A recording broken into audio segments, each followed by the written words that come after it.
Channel commerce zone classes. तो आज का जो हमारा लेक्चर है थ्योरीज ऑफ डिविडेंड डिसीजन।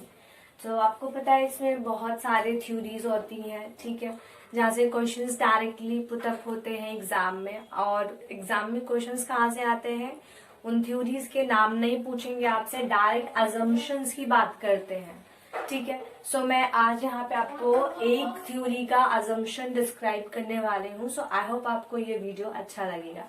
सो सबसे पहले हम देखेंगे कि कितनी थ्योरीज होती हैं डिविडेंड डिसीजन में, ठीक है। ये डिविडेंड डिसीजन किस चीज का चैप्टर है, तो जब भी हम फाइनेंशियल मैनेजमेंट पढ़ते हैं, ठीक है, तो उसमें एक चैप्टर आता है हमारा डिविडेंड डिसीजन, कि हमको अपने शेयर होल्डर को, जितने भी शेयर होल्डर्स होते हैं जो कंपनी में एज अ इन्वेस्टर है, उनको कितना डिविडेंड देना चाहिए भी या नहीं देना चाहिए, उन सब की बात हम कहाँ पे करते हैं, डिविडेंड डिसीजन में।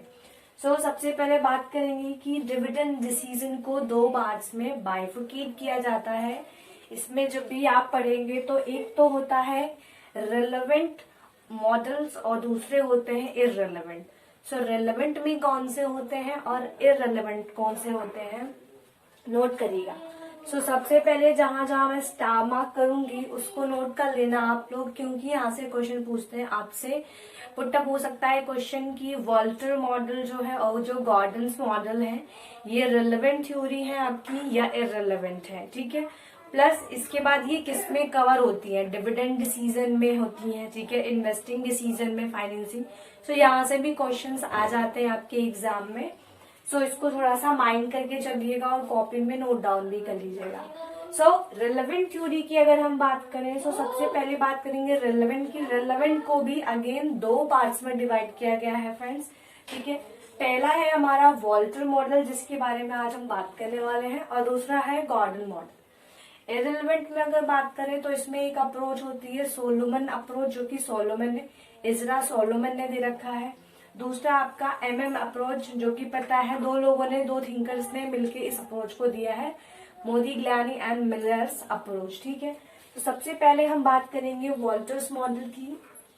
वॉल्टर्स मॉडल में भी हम मेन अजम्पशन की बात करेंगे, ठीक है। वॉल्टर मॉडल का जो डिस्कशन है वो मैं अलग से वीडियो बना के आपको बता दूंगी कि कब दिया था इन थिंकर ने, ठीक है, उन सब के बारे में। बट जो इम्पोर्टेंट है वो है यहाँ पे अजम्पशन। सो अजम्पशंस को ध्यान दीजिएगा, ध्यान से लिखिएगा और साथ साथ याद करने की कोशिश करिएगा। सो इसको हम बताते हैं। सबसे पहला अजम्पशन क्या होता है वॉल्टर मॉडल का, ध्यान दीजिएगा। सो यहाँ बोलते हैं कि जो भी फर्म होगी ना, वो हमेशा यूज करनी चाहिए इंटरनल फाइनेंस। अब इंटरनल फाइनेंस का मतलब क्या है फ्रेंड्स, लेट्स सपोज कि कोई कंपनी है, ये कंपनी ए, ठीक है। कंपनी ए ने कुछ जो है फंड रेज किए, फंड रेज नहीं करेगी, कुछ मतलब जो इसमें जिन इनके ओनर्स थे वो फंड लेके आएंगे। सो ये कंपनी थोड़ा सा वर्क करना स्टार्ट कर देगी। अब जब वर्क करना स्टार्ट कर रही है ना, तो समटाइम्स प्रॉफिट होगा, समटाइम्स लॉस होगा। बट जब प्रॉफिट होगा ना, तो वो प्रॉफिट को डिस्ट्रीब्यूट नहीं करेगी। क्यों? क्योंकि यहाँ पे बोला गया है क्या, इंटरनल फाइनेंस। यहाँ पे एग्जैक्टली बोला गया है। अब ये जो पॉइंट मैं आपको बता रही हूँ, फर्स्ट अजम्पशन, यहीं से सेकेंड अजम्पशन आपका लिंकअप है। सेकेंड अजम्पशन भी मैं लिख देती हूँ। सेकेंड अजम्पशन कहता है फॉर्म नॉट यूज डेट और इक्विटी फाइनेंस। वॉल्टर मॉडल कहते हैं कि आपकी जो फॉर्म है वो कभी भी डेट नहीं लेगी या इक्विटी नहीं लेगी। मतलब आपको पता है debt is the cheaper source of finance, debt सबसे चीपर सोर्स ऑफ फाइनेंस होता है, ठीक है। कुछ इंटरेस्ट पे आप जो है बोरो कर लेते हो मनी, फिर आफ्टर सम टाइम आप उसका इंटरेस्ट पे ऑफ करते रहते हो। उसके बाद हम क्या करते हैं, इक्विटी की बात करते हैं। बट वॉल्टर मॉडल जो क्या कहते हैं, वॉल्टर मॉडल कहते हैं यहाँ पे एग्जैक्टली कि आपको इंटरनल फाइनेंस को यूज करना है। आपने जो फंडिंग, आपके पास जो फंडिंग है उसी को रिटेन करके रखना है, जिसको आप रिटेन अर्निंग भी बोलते हो। आपको ना तो डेट लेना है ना ही इक्विटी लेनी है। So both points are interlinked with each other, दोनों एक दूसरे से इंटरलिंक्ड है, ठीक है।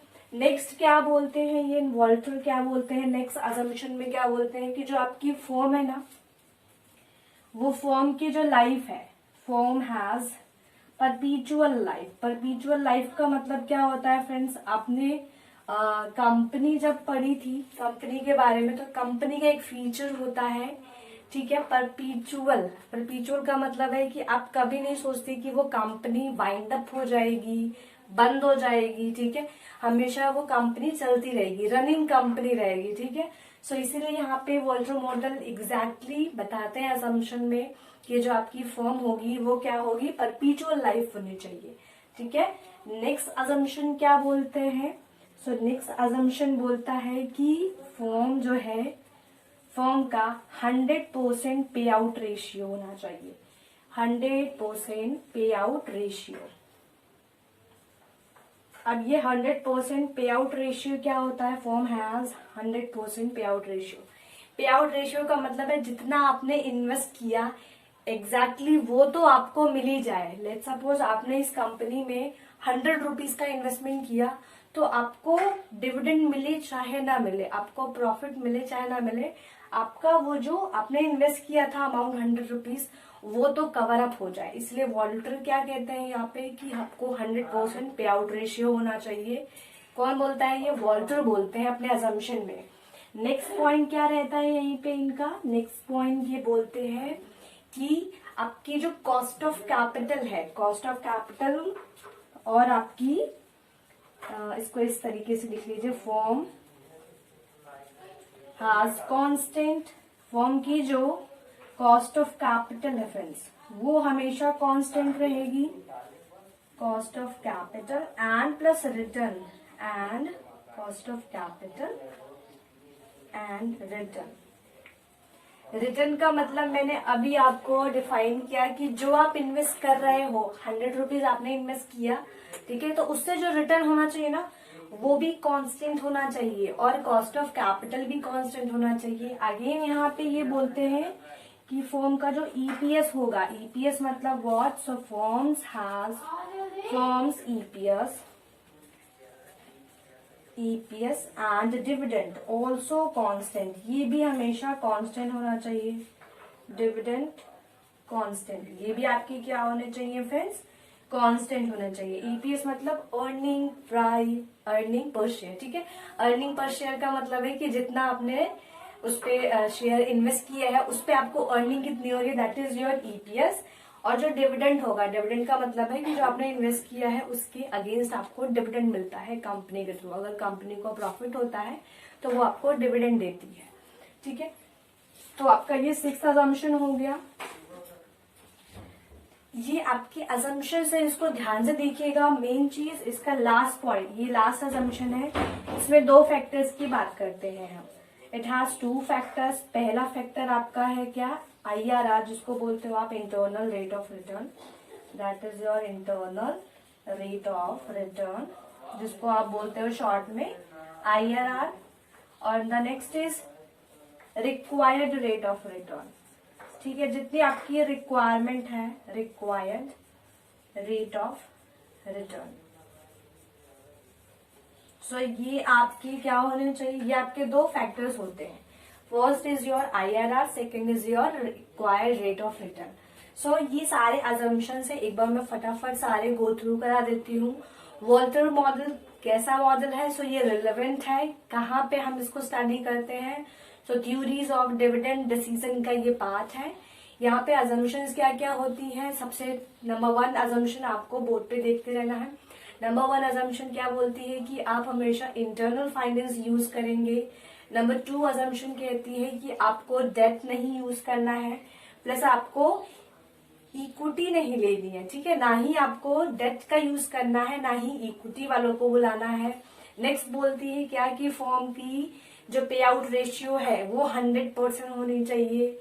उसके बाद और क्या असम्पशंस है, इनकी जो लाइफ है वो परपीचुअल लाइफ होनी चाहिए, क्योंकि आप जब भी कोई कंपनी को स्टडी करते हैं तो फर्स्ट पॉइंट क्या रहता है उसमें कि लाइफ उसका लॉन्ग लाइफ रहेगा, ठीक है, लॉन्ग लाइफ वो चलती रहेगी, कभी भी हम उसमें वाइंड अप की बात नहीं करेंगे। उसके बाद constant cost of capital and constant return होना चाहिए। और इसी के साथ एक और पॉइंट आपका है ईपीएस और डिविडेंड, ये भी आपकी कांस्टेंट होने चाहिए। And last but not the least, Walter model कहता है कि हमारा 2 फैक्टर है जिसपे हम वर्क करते हैं। First is your IRR, that is internal rate of return, and the next is your required rate of return. So I hope आपको ये सारे असम्पशंस क्लियर हो गए होंगे, इनको नोट डाउन कर लीजिएगा। नेक्स्ट लेक्चर में हम बात करेंगे गॉर्डन मॉडल्स की असम्पशंस की, ठीक है।